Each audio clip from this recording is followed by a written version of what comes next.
On my way to church, Pastor, about 2 electric poles to get to church, I looked to my left and I saw a matured woman, mad, walking naked on the streets on Sunday morning. You know, in Nigeria, you see different things.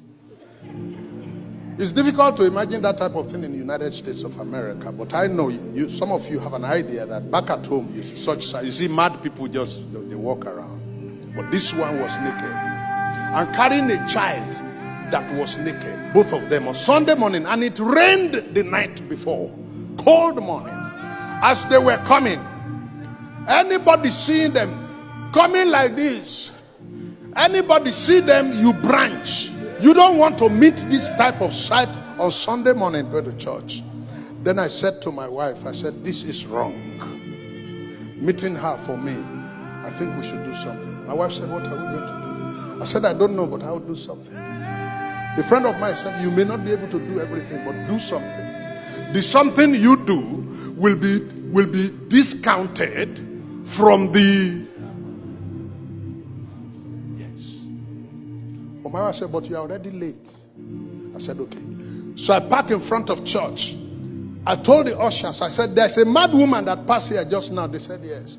Would you please pursue her, 2 of you? Because one person will not be able to hold her. Pursue her wherever you meet her. Pin her down. I will preach a brief service and I'll join you. Then they left. And I started my sermon that day. 10 minutes into the sermon, Pastor, the head usher in the church walked up to me where I was preaching and said, Daddy, I said, yes. He said, we have walked her back and she's sitting in front of the church. So please relax to preach your service. Then I said, the head usher is saying that I should relax to preach my sermon because the woman has been walked back and is sitting in front of the church. But one thing that was worrying my mind, Pastor, was that I have members. They usually come late on Sunday morning. It's a serious problem in my church. Even if you tell them that Jesus is coming next Sunday, they will. 10 minutes further, this head usher came again and said, Daddy, I said, he said, the way I see things.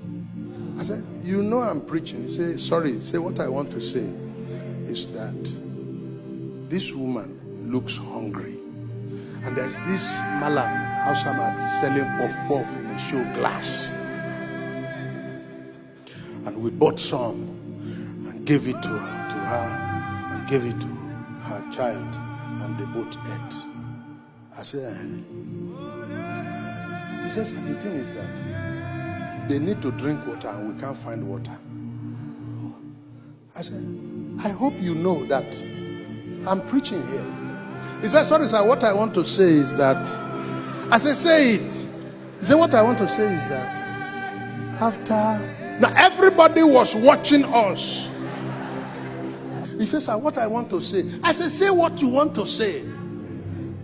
He said, you know, where as you didn't come on time, we had Holy Communion. And then as there's no water to give to her to drink, the wine that remain, we start to gather it and gather it. And somebody said, hey, give her the drink now. Then another person shouted and said, Holy Communion wine. Then I said, will you drink it? Is it not the one we throw away? So, and as we gave it to her, she drank and became normal.